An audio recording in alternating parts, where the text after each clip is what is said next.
প্রতিবন্ধীদের আত্মনির্ভরশীল করতে ৩ জনের হাতে নিয়োগপত্র তুলে দিলেন প্রধানমন্ত্রী।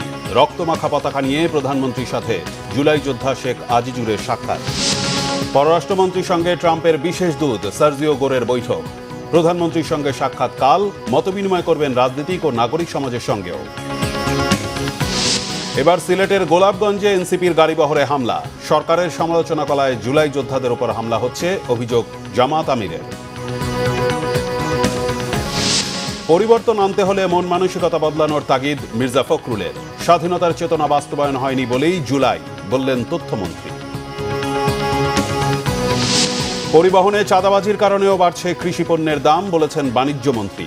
মধ্যস্বত্বভোগী ব্যবসায়ীদের যোগসাজশ আর মজুতদারিতে বাড়ছে খাদ্যপণ্যের দাম, বলছে সিপিডি। দেখছিলেন সংবাদ শিরোনাম, এবার বিস্তারিত। কর্মসংস্থানের মাধ্যমে প্রতিবন্ধী ব্যক্তিদের আত্মনির্ভরশীল করে তোলা এবং সমাজের মূল ধারায় সম্পৃক্ত করার লক্ষ্যে ৩ জনের হাতে নিয়োগপত্র তুলে দিলেন প্রধানমন্ত্রী তারেক রহমান। সকালে সচিবালয়ে মন্ত্রিপরিষদ বিভাগের নিজ কার্যালয়ে প্রবেশের সময় তাদের হাতে নিয়োগপত্র তুলে দেন প্রধানমন্ত্রী। নিয়োগপ্রাপ্ত ৩ জন হলেন গাইবান্ধার সাঘাটা উপজেলার আয়েশা আক্তার, সিরাজগঞ্জের কামারখন্দ উপজেলার নীলা খাতুন এবং নড়াইল সদর উপজেলার মোহাম্মদ হাশমাত আলী। প্রধানমন্ত্রীর কাছ থেকে সরাসরি নিয়োগপত্র পেয়ে তারা উচ্ছ্বাস প্রকাশ করেন। জন্ম থেকেই 2 হাত না থাকা নীলা খাতুনকে রাজধানীর মিরপুরের জাতীয় প্রতিবন্ধী উন্নয়ন ফাউন্ডেশনে শিক্ষক পদে নিয়োগ দেওয়া হয়েছে। গাইবান্ধার বিয়াম ল্যাবরেটরি স্কুল অ্যান্ড কলেজে ক্লাস সুপারভাইজার পদে নিয়োগ দেওয়া হয়েছে শারীরিক প্রতিবন্ধী আয়েশা আক্তারকে। অন্যদিকে দৃষ্টি প্রতিবন্ধী মোহাম্মদ হাশমাত আলীকে সমাজসেবা অধিদপ্তরের অধীন ইউনিয়ন সমাজকর্মী পদে নিয়োগ দেওয়া হয়েছে।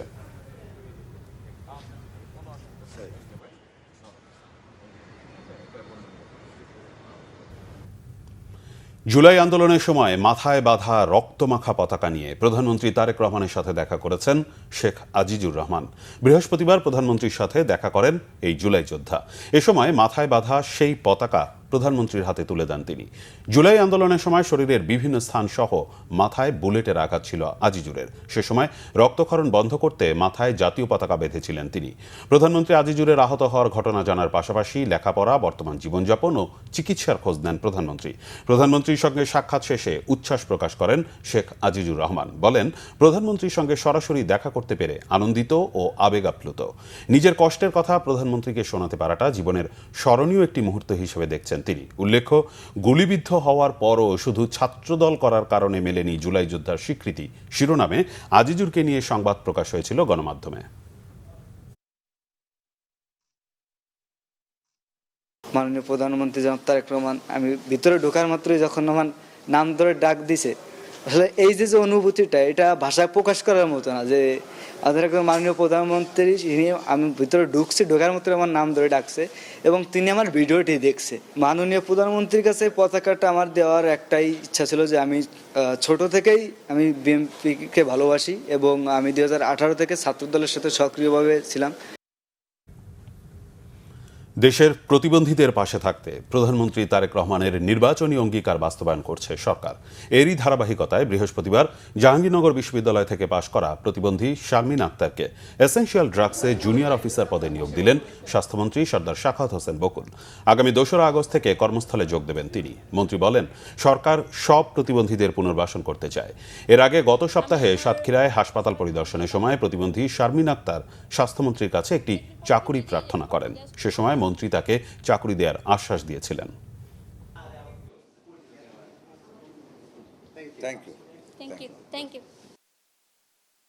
দেশের সকল প্রতিবন্ধীদের যার যার যোগ্যতা অনুযায়ী, কাউকে মাসিক ভাতা, কাউকে যোগ্যতা অনুযায়ী চাকুরি, কাউকে চলার জন্য, যারা হাঁটতে পারে না তাদেরকে ওই কি বলে না, হুইল চেয়ার, বিভিন্নভাবে আমরা সমাজে প্রতিষ্ঠিত করতে চাই ইজ্জতের সাথে। সকল প্রতিবন্ধীদের আমরা পুনর্বাসিত করতে চাই। সেই লক্ষ্যে আমরা যখন যেখান থেকে যে আবদারটা আমাদের কাছে আসে, যথাযোগ্য মর্যাদা দিয়ে এটা আমরা করার চেষ্টা করি। পররাষ্ট্রমন্ত্রী ডক্টর খলিলুর রহমানের সাথে বৈঠকে বসেছেন বাংলাদেশ সফররত মার্কিন প্রেসিডেন্ট ডোনাল্ড ট্রাম্পের মধ্য ও দক্ষিণ এশিয়া বিষয়ক বিশেষ দূত সার্জিও গোর। বৃহস্পতিবার দুপুরে 3 দিনের সফরে ঢাকায় পৌঁছান সার্জিও গোর। সন্ধ্যায় রাষ্ট্রীয় অতিথি ভবন পদ্মায় পররাষ্ট্রমন্ত্রী ডক্টর খলিলুর রহমানের সাথে বৈঠকে বসেন মার্কিন প্রেসিডেন্ট ডোনাল্ড ট্রাম্পের এই বিশেষ দূত। সফরকালে তিনি প্রধানমন্ত্রী তারেক রহমানের সাথে সাক্ষাৎ করবেন। এছাড়াও বিভিন্ন রাজনৈতিক দলের নেতা, পেশাজীবী ও নাগরিক সমাজের প্রতিনিধির সঙ্গেও মতবিনিময় করতে পারেন। সার্জিও গোর কক্সবাজারে রোহিঙ্গা শরণার্থী শিবির পরিদর্শন করবেন। সংশ্লিষ্টরা বলছেন, সার্জিও গোরের এই সফরের মূল লক্ষ্য হতে পারে বাংলাদেশে সরকারের পররাষ্ট্রনীতির অগ্রাধিকার এবং ঢাকা ওয়াশিংটনের সম্পর্ক নিয়ে আলোচনা করা। বিশেষ করে সাম্প্রতিক আঞ্চলিক কূটনীতিক তৎপরতার প্রেক্ষাপটে বাংলাদেশের পররাষ্ট্রনীতি সম্পর্কে বুঝতে এবং জানতে চাইতে পারে ওয়াশিংটন। দর্শক, রাষ্ট্রীয় অতিথি ভবন পদ্মায় এই মুহূর্তে আছেন আমাদের বিশেষ প্রতিনিধি মুহিবুল্লাহ মুহিব। সরাসরি কথা বলবো তার সাথে। মুহিব, পররাষ্ট্রমন্ত্রী ডক্টর খলিলুর রহমানের সাথে মার্কিন প্রেসিডেন্টের মধ্য দক্ষিণ এশিয়া বিষয়ক বিশেষ দূত সার্জিও গোরের বৈঠক নিয়ে কি তথ্য আছে আপনার কাছে? রায়হান, ঠিক 2 মিনিট আগে পররাষ্ট্রমন্ত্রী ডক্টর খলিলুর রহমানের সঙ্গে মার্কিন প্রেসিডেন্ট ডোনাল্ড ট্রাম্পের যে বিশেষ দূত, মধ্য দক্ষিণ এশিয়া বিষয়ক বিশেষ দূত সার্জিও গোর, তার যে বৈঠকটি শেষ হয়েছে, অর্থাৎ 6টার থেকে প্রায় 7:30 নাগাদ এই বৈঠকটি চলেছে এবং সেই বৈঠক শেষে কিছুক্ষণ আগে রাষ্ট্রীয় অতিথি ভবন পদ্মার থেকে তিনি বেরিয়ে গেছেন এবং তিনি আজই কিন্তু অর্থমন্ত্রী আমির খসরু মাহমুদ চৌধুরীর সঙ্গে তিনি বৈঠক করবেন। তার সাথে বৈঠক করার যেমন কথা রয়েছে, আরও একটি বৈঠক হওয়ার কথা রয়েছে বাণিজ্য মন্ত্রীর সঙ্গেও।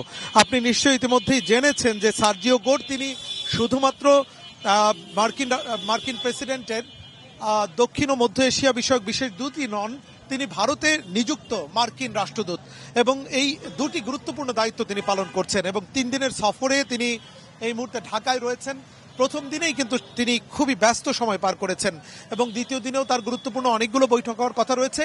তৃতীয় দিন অর্থাৎ 1 আগস্ট তিনি বাংলাদেশের প্রধানমন্ত্রী তারেক রহমানের সঙ্গে বৈঠক করে 3 দিনের রাষ্ট্রীয় সফর তিনি শেষ করবেন। আপনাকে জানিয়ে রাখি যে এই সফরে মূলত বেশ কয়েকটি দিক রয়েছে, যে বিশেষ করে নতুন সরকারের কূটনীতি ও নীতিগত অবস্থান সম্পর্কে মার্কিন প্রেসিডেন্টকে ধারণা দেয়া বা মার্কিন যারা রয়েছে তাদেরকে ধারণা দেয়া, একই সঙ্গে ঢাকা ওয়াশিংটন সম্পর্ক, বাণিজ্য চুক্তি বাস্তবায়ন এবং আঞ্চলিক কৌশলগত নানা ইস্যু রয়েছে এই সফরে। এছাড়া পররাষ্ট্রমন্ত্রীর পাশাপাশি, যেটি আমি আগেই বলছিলাম, অর্থমন্ত্রীর সঙ্গে এবং প্রধানমন্ত্রী তারেক রহমানের সঙ্গেও তিনি সাক্ষাৎ করবেন এবং একই সঙ্গে রোহিঙ্গা ক্যাম্প সেটিও পরিদর্শন কথা রয়েছে, তিনি পরিদর্শন করবেন বলে আমরা জেনেছি এবং এই রোহিঙ্গা ক্যাম্প পরিদর্শনের পাশাপাশি যুক্তরাষ্ট্রের সঙ্গে বাণিজ্যিক চুক্তি বাস্তবায়নের জন্য গুরুত্বপূর্ণ আলোচনা কিন্তু হচ্ছে এবং ডক্টর খলিলুর রহমানের সঙ্গে আসলে কি নিয়ে আলোচনা হয়েছে সেই বিষয়টি নিয়ে জানার জন্য মূলত আমরা অপেক্ষা করছি। কিছুক্ষণের মধ্যে আমরা রাষ্ট্রীয় অতিথি মুহিব, আপনি সেখানে অবস্থান করুন, আমরা পরবর্তীতে আবারও যোগাযোগ করব আপনার সাথে। দর্শক, এই মুহূর্তে রাষ্ট্রীয় অতিথি ভবন পদ্মার সামনে থেকে আমাদের সাথে যুক্ত ছিলেন সহকর্মী মুহিবুল্লাহ মুহিব। হবিগঞ্জের পর এবার সিলেটের গোলাপগঞ্জে জাতীয় নাগরিক পার্টি এনসিপির গাড়িবহরে হামলা হয়েছে। দুপুরে 2:30টার দিকে উপজেলার চৌমোহনীতে পৌরসভার গেটের সামনের রাস্তায় এই ঘটনা ঘটে। এদিকে দুপুরে শাহজালাল বিজ্ঞান ও প্রযুক্তি বিশ্ববিদ্যালয় আলোচনায় এনসিপির নেতারা বলেন, জুলাই শহীদদের হত্যার বিচার নিশ্চিতের পাশাপাশি রাষ্ট্রের প্রয়োজনীয় সংস্কার শেষ করতে হবে। সিলেট থেকে সহকর্মী দীপু সিদ্দিকের রিপোর্ট, ক্যামেরায় ছিলেন মোহাম্মদ আজমল আলী। হবিগঞ্জের পর এবার সিলেটের গোলাপগঞ্জে জাতীয় নাগরিক পার্টির গাড়িবহরে হামলা হয়েছে। বৃহস্পতিবার দুপুর 2:30টার দিকে উপজেলার চৌমোহনীস্থ পৌরসভার গেটের সামনের রাস্তায় এই ঘটনা ঘটে।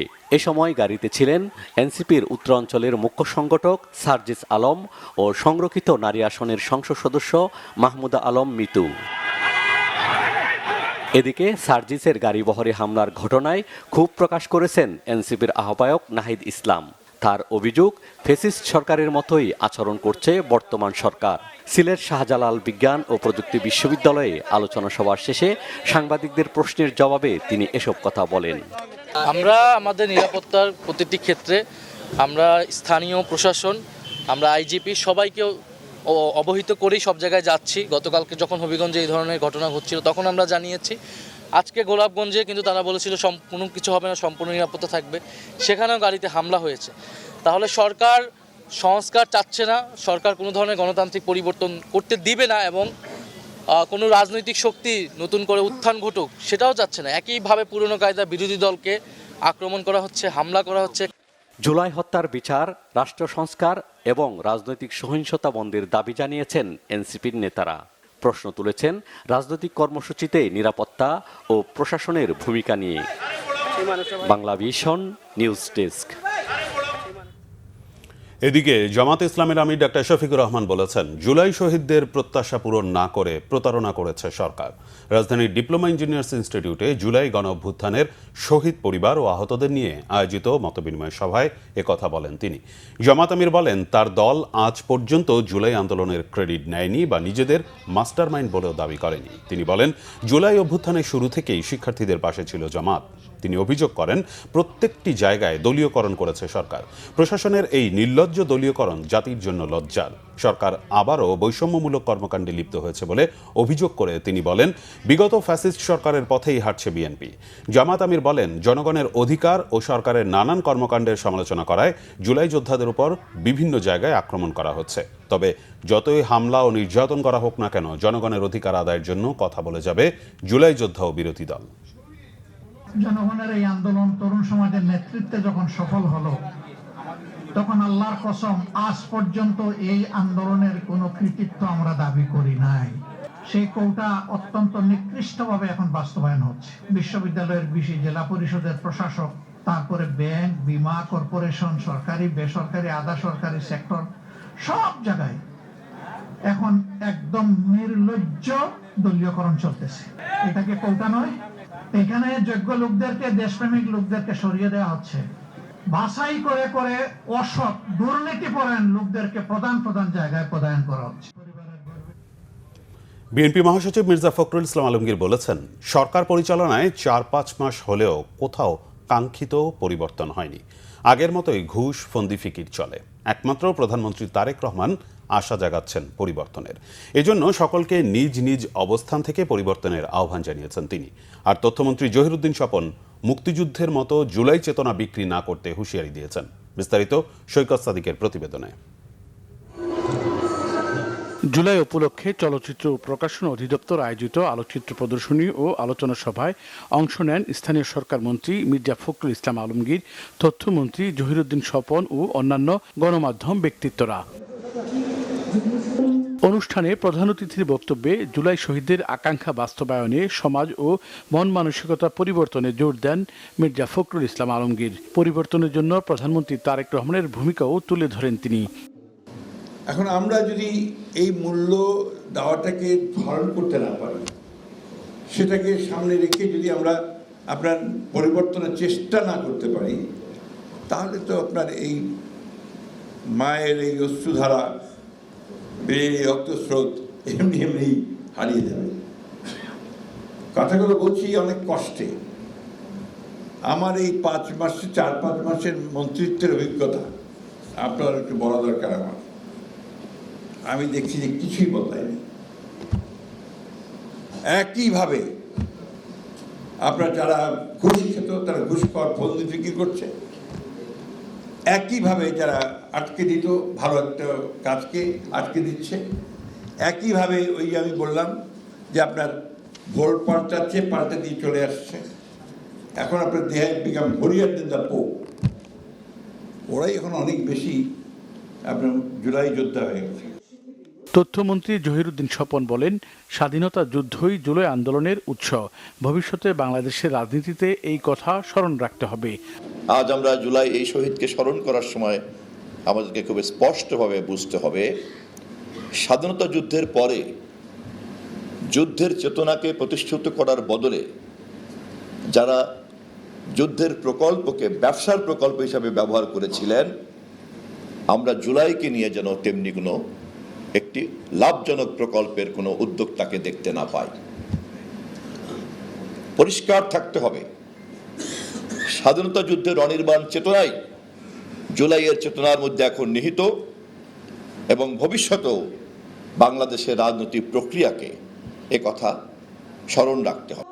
24 জুলাই আন্দোলনের পটভূমি ফ্যাসিবাদ পতনে জুলাই যোদ্ধাদের অবদান তুলে ধরেন শহীদ পরিবারের সদস্য ও অন্যান্য সিনিয়র সাংবাদিকরা।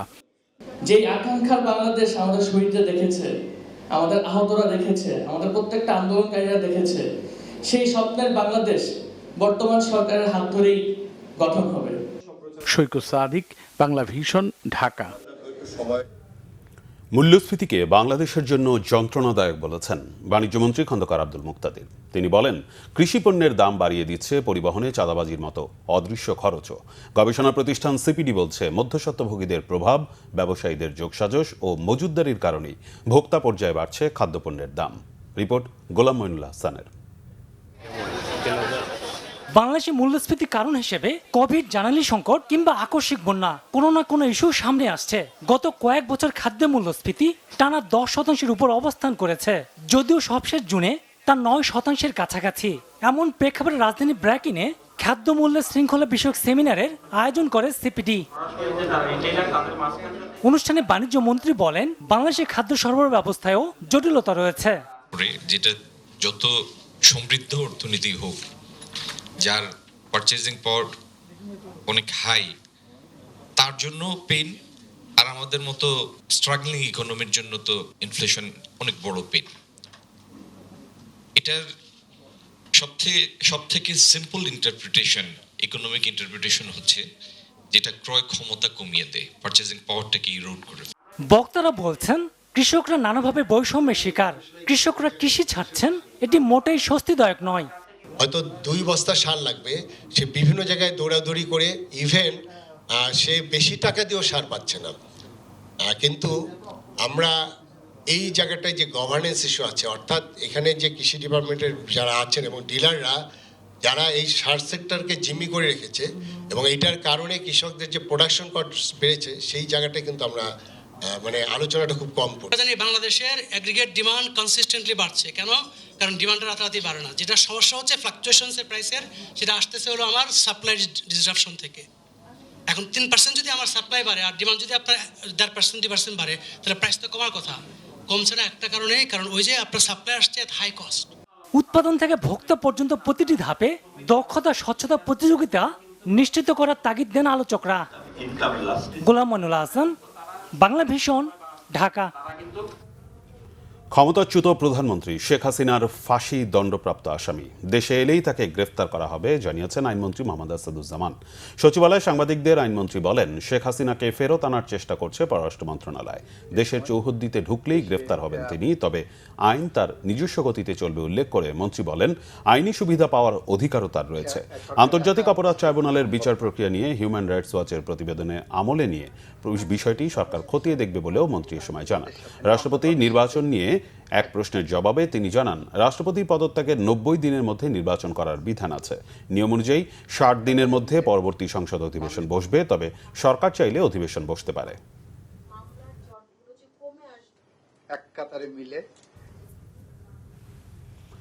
এক মাস পেছালো প্রাইম মিনিস্টার গোল্ড কাপ জাতীয় ফুটবল প্রতিযোগিতা 2026। চট্টগ্রাম প্রেস ক্লাবে এক সংবাদ সম্মেলনে এ তথ্য জানান শিক্ষামন্ত্রী ডক্টর আনম এহসানুল হক মিলন। শিক্ষামন্ত্রী জানান, দেশব্যাপী 1,60,00,000 শিক্ষার্থী এই প্রতিযোগিতায় অংশ নেবে। আগের স্কুল ভিত্তিক প্রতিযোগিতাগুলোর পাশাপাশি প্রাইম মিনিস্টার্স গোল্ড কাপ জাতীয় ফুটবল প্রতিযোগিতা শিক্ষার্থীদের আরও উৎসাহিত করবে। ডক্টর আনম এহসানুল হক মিলন বলেন, খেলাধুলাকে পেশা হিসেবে অন্তর্ভুক্ত এবং যুব সমাজকে খেলাধুলার মাধ্যমে দক্ষ মানব সম্পদে রূপান্তর করা হবে। বিএনপি সরকার নির্বাচনী প্রতিশ্রুতি অনুযায়ী ট্যালেন্ট হান্ট স্কিম চালু, স্পোর্টস ইকোনমি সম্প্রসারণ করা এবং আনন্দময় শিক্ষা নিশ্চিত করবে বলেও জানান শিক্ষামন্ত্রী। আমাদের অঙ্গীকারের মধ্যে রয়েছে শিক্ষা প্রতিষ্ঠানে ট্যালেন্ট হান্ট স্কিম চালু, সুপ্ত প্রতিভা বিকাশের পথ উন্মুক্ত করা, নারী ক্রীড়াবিদদের নিরাপত্তা ও সুযোগ বৃদ্ধি করা, স্পোর্টস ইকোনমি সম্প্রসারণ করা, আনন্দময় শিক্ষা নিশ্চিত করা, যুব সমাজকে খেলাধুলার মাধ্যমে সুস্থ ও দক্ষ মানব সম্পদে পরিণত করা। বেশ কিছুদিন পর বাড়তে শুরু করেছে গ্যাসের প্রেসার, তবে তা কাঙ্ক্ষিত মাত্রায় নয়। সিএনজি পাম্প স্টেশনগুলোতে এখনও দীর্ঘই আছে সিএনজি চালিত গাড়ির লাইন। সামান্য কিছু গ্যাস পেতে 5 থেকে 6 ঘন্টা অপেক্ষা করতে দেখা গেছে ড্রাইভারদের। এতে জীবন থেকে মূল্যবান কর্মঘণ্টা অপচয় হচ্ছে বলে জানান তারা। বিস্তারিত মামুন আবদুল্লাহ রিপোর্টে। কক্সবাজারের মহেশখালীতে একটি ভাসমান এলএনজি টার্মিনালে দুর্ঘটনায় বেশ কিছুদিন বন্ধ রয়েছে ওই টার্মিনাল থেকে গ্যাস সরবরাহ। এতে দৈনিক ৪৫ থেকে ৫০ কোটি ঘনফুট গ্যাসের যোগান দিতে পারছে না টার্মিনালটি, যার প্রভাব পড়েছে রাজধানীর গ্যাস পাম্প স্টেশনগুলোতে। স্টেশনের বাইরের এমন চিত্র বেশ কিছুদিন ধরেই নিত্য নৈমিত্তিক। সামান্য গ্যাসের জন্য অপেক্ষা করতে হচ্ছে ৫ থেকে ৬ ঘন্টা। এতে চড়া মাসুল দিতে হচ্ছে বলে জানান সিএনজি চালিত ড্রাইভাররা। ৪-৫টা পাম্প করছি, গতকালকেও প্রায় ৭-৮টা পাম্প করছি, কোথাও গ্যাসের কোনো পাওয়ার কোনো স্কোপ নাই। আপনার এই যে এলপিতে আসছি, এলপিজির গ্যাসও বন্ধ নাই। এরকম অবস্থায় আমাদের ডিউটি ৮ ঘন্টা। একটা ড্রাইভার ৮ ঘন্টা ডিউটি করার পরে তার পক্ষে এনার্জি থাকে না ১ সেকেন্ড ডিউটি করার, কিন্তু এই অবস্থায় আমাদেরকে ১৫ ঘন্টা ১৬ ঘন্টা ডিউটি করা লাগে। সকাল 10টায় সিরিয়াল দিছি, ঠিক আছে, তো এইভাবে চলে তো আর হয় না। প্রায় ৪-৫ ঘন্টা হয়ে গেছে সিরিয়াল দিছি আর কি। গ্যাস নাই, তারপর প্রেশার কম, যেটুকু পাওয়া যায় এটুকু আমরা অল্প কিছু চালাইলে শেষ হয়ে যায়, আবার ঘুরে আসতে হয়। পিএসআইটা ওইভাবে আমরা পাচ্ছি না, বিধায় কিন্তু প্রেশারটা যে টাকাটা দিচ্ছি সেই পরিমাণ কিন্তু গ্যাস পাচ্ছি না আসলে।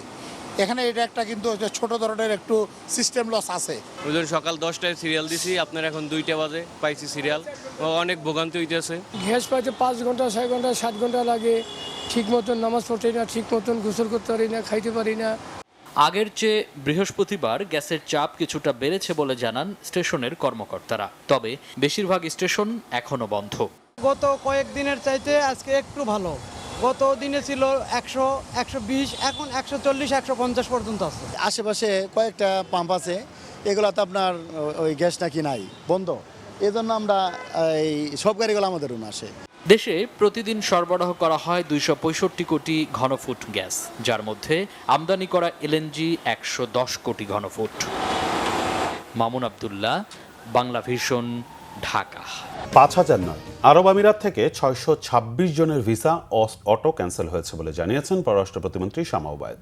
এদের মধ্যে ৪১৭ জনের ভিসা রিভিউর জন্য পাঠানো হয়েছে বলে জানান তিনি।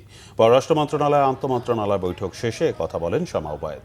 তিনি বলেন, শুধু বাংলাদেশের নাগরিকদের ভিসা ক্যান্সেল করেনি আরব আমিরাত, এর সাথে ভারত, নেপাল, পাকিস্তান, শ্রীলঙ্কা সহ অন্যান্য দেশের প্রবাসীদের অটো ভিসা ক্যান্সেল করেছে দেশটি। আইন বহির্ভূত কাজ সহ নানা কারণে এসব ভিসা ক্যান্সেল হয়েছে বলে দাবি পররাষ্ট্র প্রতিমন্ত্রী। এদিকে ভিসা ক্যান্সেল হওয়া প্রবাসীদের সহায়তায় প্রবাসী কল্যাণ মন্ত্রণালয় হটলাইন চালু করা হবে বলে জানিয়েছেন প্রবাসী কল্যাণ প্রতিমন্ত্রী নুরুল হক নূর।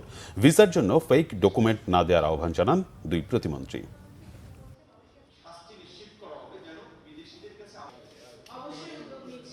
৬২৬ জনের ভিসা অটো ক্যান্সেল হয়েছে বাংলাদেশি, এবং এটা কান্ট্রি স্পেসিফিক না। এখানে পাকিস্তান, ইজিপ্ট, ফিলিপিন্স সহ আরও অনেক দেশের নাগরিকদের ভিসা ক্যান্সেল হয়েছে, নেপাল ক্যান্সেল হয়েছে বিভিন্ন কারণে। যে লিস্ট আমাদের কাছে আছে, সে ৪১৭ জন যে অটো ক্যান্সেল হয়েছে সেটা ভিসা রিনিউয়ালের জন্য আমরা আবার পাঠিয়েছি। ৪১৭ জনকে আমরা ইতিমধ্যে পাঠিয়েছি, বাকিগুলো পর্যায়ক্রমে আমরা পাঠাচ্ছি আরব আমিরাতের সরকারের কাছে ভিসাটা রিনিউ করার জন্য, যে কেন কী কারণে তাদের অটো ক্যান্সেল হলো।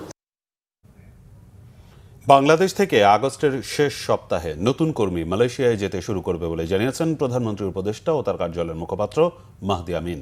বৃহস্পতিবার মালয়েশিয়ার কুয়ালালামপুরে বাংলাদেশ হাইকমিশনে আয়োজিত এক সংবাদ সম্মেলনে তিনি এই তথ্য দেন। মাহদি আমিন বলেন, সরকারি প্রতিষ্ঠান Bangladesh overseas employment and services limited বোয়েসেলের মাধ্যমে স্বল্প খরচে কর্মী পাঠানোর কার্যক্রম শুরু হবে। মালয়েশিয়ার এই শ্রমবাজার শহীদ প্রেসিডেন্ট জিয়াউর রহমানের হাত ধরে শুরু হয়েছিল। স্বাভাবিকভাবেই নির্বাচিত বিএনপি সরকারের এর সাথে রয়েছে একটি গভীর আবেগ এবং আকাঙ্ক্ষার সম্পর্ক। আপনারা জানেন যে মালয়েশিয়ার অতি গুরুত্বপূর্ণ এই শ্রমবাজার বিগত বেশ কয়েক বছর ধরে বন্ধ রয়েছে, যেটি ফ্যাসিবাদের সময় বিভিন্ন অনৈতিক কর্মকাণ্ড ইররেগুলারিটিস ছিল, তার কারণে বন্ধ হয়ে গেছে। আমরা খুব আনন্দের সাথে আপনাদেরকে জানাতে চাই যে আমাদের both countries now mutually agree to open this শ্রমবাজার immediately, এবং আমরা ডিউ প্রসেস ফলো করে যত দ্রুত সম্ভব এই শ্রমবাজার উন্মুক্ত করবার মাধ্যমে বাংলাদেশের যে বিপুল জনশক্তি রয়েছে ওনাদের জন্য মালয়েশিয়া এটা উন্মুক্ত করতে যাচ্ছে। সাবেক মন্ত্রী আব্দুল লতিফ সিদ্দিকীকে রাজধানীর মতিঝিলের শাপলা চত্বর হত্যা মামলায় কারাগারে পাঠানোর নির্দেশ দিয়েছে আন্তর্জাতিক অপরাধ ট্রাইব্যুনাল। দুপুর 1টার দিকে তাকে আন্তর্জাতিক অপরাধ ট্রাইব্যুনালে হাজির করা হয়। এর আগে বুধবার সন্ধ্যা 6টার দিকে রাজধানীর গুলশানে নিজ বাসভবন থেকে লতিফ সিদ্দিকীকে গ্রেফতার করে ঢাকা মহানগর গোয়েন্দা পুলিশ। সোমবার ট্রাইব্যুনাল 2 এর চেয়ারম্যান বিচারপতি নজরুল ইসলাম চৌধুরীর নেতৃত্বাধীন 3 সদস্যের বিচারিক প্যানেল শাপলা চত্বরের ঘটনায় মানবতা বিরোধী অপরাধের মামলায় সাবেক প্রধানমন্ত্রী শেখ হাসিনা সহ 41 জনের বিরুদ্ধে আনুষ্ঠানিক অভিযোগ আমলে নিয়ে আসামিদের বিরুদ্ধে গ্রেফতারি পরোয়ানা জারি করে। প্রসিকিউশন জানায় 2013 সালে শাপলা চত্বরে গণহত্যার ঘটনার পরিকল্পনাকারীদের মধ্যে একজন ছিলেন তৎকালীন মন্ত্রী আব্দুল লতিফ সিদ্দিকী। তবে লতিফ সিদ্দিকীকে নির্দোষ দাবি করেন তার ভাই কাদের সিদ্দিকী।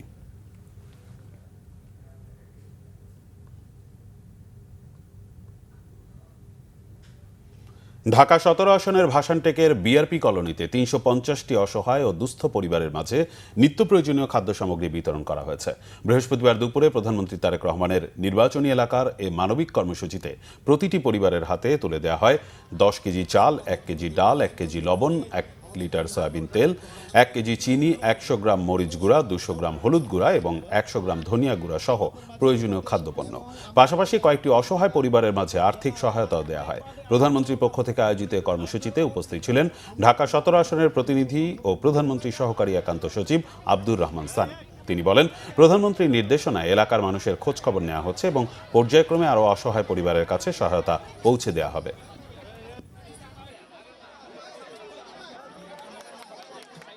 অত্র এলাকার যে পানির যে জলাবদ্ধতার জন্য নিরসনের জন্য আমরা অলরেডি আমাদের একটা প্রকল্প পাস হয়ে গিয়েছে যে আপনাদের যে এখানে যে লেকটা আছে এই লেকটা পরিষ্কার পরিচ্ছন্ন করা এবং পানিটা যাতে বের হয়ে যেতে পারে।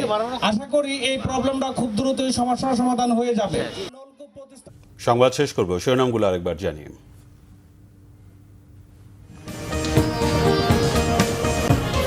প্রতিবন্ধীদের আত্মনির্ভরশীল করতে 3 জনের হাতে নিয়োগপত্র তুলে দিলেন প্রধানমন্ত্রী। রক্তমাখা পতাকা নিয়ে প্রধানমন্ত্রীর সাথে জুলাই যোদ্ধা শেখ আজিজুরের সাক্ষাৎ। পররাষ্ট্রমন্ত্রীর সঙ্গে ট্রাম্পের বিশেষ দূত সার্জিও গোরের বৈঠক। প্রধানমন্ত্রীর সঙ্গে সাক্ষাৎ কাল মতবিনিময় করবেন রাজনৈতিক ও নাগরিক সমাজের সঙ্গেও। এবার সিলেটের গোলাপগঞ্জে এনসিপির গাড়িবহরে হামলা। সরকারের সমালোচনা করায় জুলাই যোদ্ধাদের উপর হামলা হচ্ছে, অভিযোগ জামাত আমিরের। পরিবর্তন আনতে হলে মন মানসিকতা বদলানোর তাগিদ মির্জা ফখরুলের। স্বাধীনতার চেতনা বাস্তবায়ন হয়নি বলেই জুলাই, বললেন তথ্যমন্ত্রী।